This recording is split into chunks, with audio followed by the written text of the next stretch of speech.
Each night a child is born, is a holy night.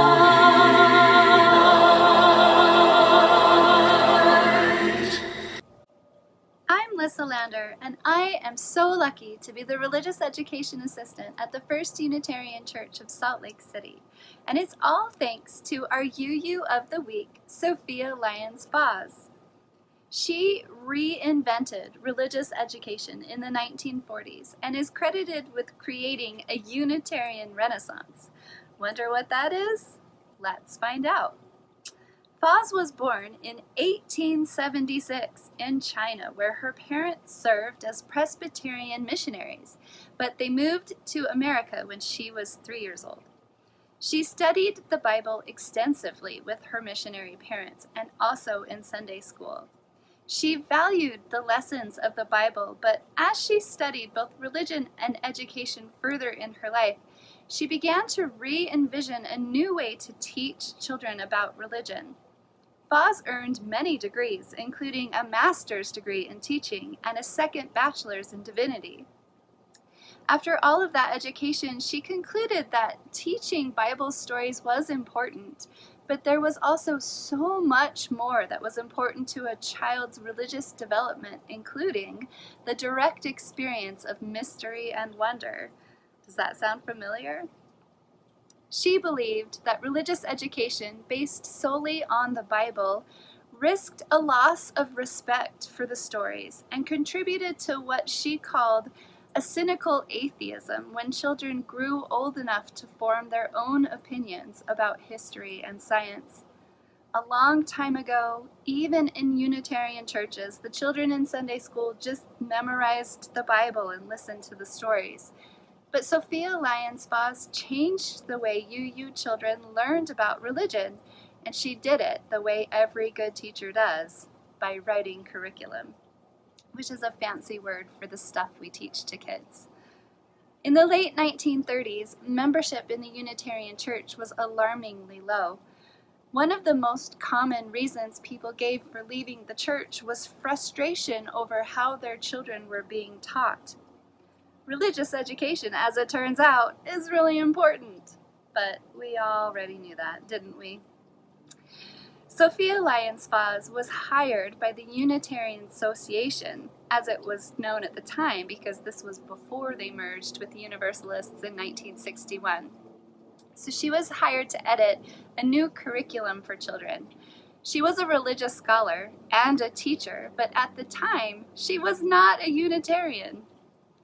She edited a series of curriculum for the Unitarian Sunday schools called the New Beacon Series. She also co-authored over 40 books. After 8 years of working at the Unitarian Association, she finally joined the church. With her new curriculum, some of which became the inspiration for modern programs that we still teach today, including neighboring faiths, membership in Unitarian churches rose again, helping to create the Unitarian Renaissance of the 1940s. Fahs was ordained as a minister by the Unitarian Association at the age of 82 for her contributions to religious education. Few women had received such an honor at the time. In 1978, Sophia Lyon Fahs died at the age of 102. Her daughter wrote the following. Mrs. Fahs contended that children's faith should not be imposed, but should grow out of their own ponderings, natural curiosity, and direct experience of the natural world, with night and day and the changing seasons, with birth, growth, and death, and with their own fear, worries, and problems with human relationships. Particularly in teaching young children, she believed in building on the children's own immediate experience of discovery and mystery. When older children reached a point of clear readiness, she introduced study of our religious past, including biblical materials, viewed in the light of modern scholarship, primitive myths, our worldwide religious heritage, and the findings of science. I don't know about you, but I hear many of our UU principles and sources budding in that description of her life's work. Sophia Lyon Fahs helped revive and shape the UU Church we know today by revolutionizing religious education. She was inspired by children, and therefore I think that means our church is also inspired by children. In one of her famous poems, she said, "Each night a child is born is a holy night, a time for singing, a time for wondering, a time for worshiping."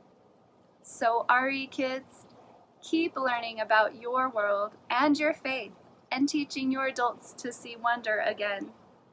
Thanks to Mrs. Fahs for making religious education a centerpiece of the Unitarian Universalist faith, and for her insistence that RE professionals should be highly trained and paid. Shout out to Sophia, and thank you for learning about our UU of the week.